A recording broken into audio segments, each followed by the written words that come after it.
৩০ লক্ষ জনসংখ্যার পাশাপাশি ১০ থেকে ১২ লাখ রোহিঙ্গা জনগোষ্ঠীর বসবাস কক্সবাজারে। এর বাইরে প্রতিদিন লক্ষাধিক পর্যটক অবস্থান করে শহরটিতে। এতদিন চিকিৎসার জন্য ২৫০ শয্যার সদর হাসপাতালের উপর নির্ভর করতে হতো সবাইকে। তবে এবার সুখবর পেয়েছে পর্যটন নগরীর মানুষ। ৫০০ শয্যার মেডিকেল কলেজ হাসপাতাল নির্মাণের চূড়ান্ত অনুমোদন দিয়েছে জাতীয় ক্রয় কমিটি। সরকারি ক্রয় সংক্রান্ত উপদেষ্টা কমিটির ২০তম সভায় ৫০০ শয্যার মেডিকেল কলেজ হাসপাতাল নির্মাণের চূড়ান্ত অনুমোদন দেওয়া হয়। এতে আনন্দ উচ্ছ্বাস দেখা দিয়েছে কক্সবাজারবাসী ও মেডিকেল কলেজ শিক্ষার্থীদের মধ্যে।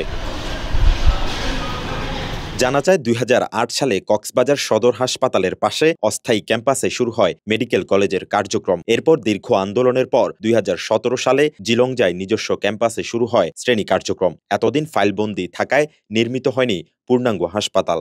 আমরা খুবই আনন্দিত, কারণ আপনারা জানেন আমাদের যে থার্ড ইয়ার থেকে যে ক্লিনিক্যাল ক্লাসগুলো হয় সেগুলো করতে অলমোস্ট বাস করে ৮ কিলোমিটার যাওয়া আসা প্রায় ১৬ কিলোমিটার পর্যন্ত আমাদেরকে ট্রাভেল করতে হয়, যেটা আমাদের প্রত্যেকদিনে যে ডেইলি ক্লাস থাকে ওটার যে সময়টা আমাদের অনেক নষ্ট হয়, সময় নষ্ট হয়। টানা সপ্তমবারের মতো বেস্ট টিস্যু পেপার ব্র্যান্ড হিসেবে স্বীকৃতি পেয়েছে বসুন্ধরা টিস্যু। লোকাল মানুষ যারা আছে তারা অনেক বেশি উপকৃত হবে এবং আমাদের জুনিয়র যারা আছে তারাও আর একটু ভালোভাবে ওদের লার্নিংটা শিখতে পারবে। হঠাৎ করে কোনো যদি একটা নর্মাল কেস চলে আসে আমরা কিন্তু দেখার সুযোগ পাই না, কারণ আমাদের যেতেই অনেক সময় লাগে। এখন হসপিটালটা যদি এখানে কাছাকাছি হয়ে যায় তাহলে আমরা অতি দ্রুত হোস্টেল থেকে এসে কিন্তু কেসটা দেখতে পারবো। স্থানীয়দের দাবি, পূর্ণাঙ্গ মেডিকেল কলেজ হাসপাতাল না থাকায় সিসিইউ, আইসিইউ ও কিডনি ডায়ালাইসিসের মতো সেবা পাওয়া বেশ কঠিন ছিল। মূলত আমলাতান্ত্রিক জটিলতায় এতদিন ফাইলবন্দি ছিল হাসপাতালের নির্মাণ কাজ। ফাইনালি অনুমোদন হয়েছে, আমরা খুবই এক্সাইটেড। পুরো কক্সবাজার জেলাবাসী খুব খুশি। কক্সবাজার মেডিকেলটা সম্পূর্ণ পূর্ণাঙ্গ প্রতিষ্ঠান না হওয়া পর্যন্ত সবাইকে সজাগ থাকতে হবে।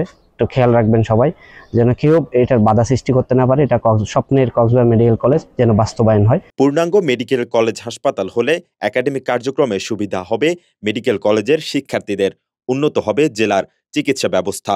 নানা জটিল রোগের চিকিৎসা সেবার পাশাপাশি জরুরি অবস্থায় মিলবে আইসিইউ, সিসিইউ সুবিধা।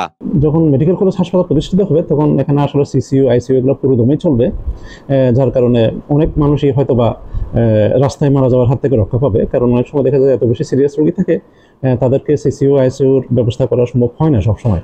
জাতীয় ক্রয় কমিটির চূড়ান্ত অনুমোদনের মাধ্যমে নতুন আশার সঞ্চার হয়েছে কক্সবাজারবাসীর মনে। এবার দ্রুত হাসপাতাল নির্মাণ কাজ শুরুর দাবি স্থানীয়দের। কক্সবাজার থেকে আরজ ফারুকের পাঠানো তথ্যচিত্রে ডেস্ক রিপোর্ট, কালের কণ্ঠ।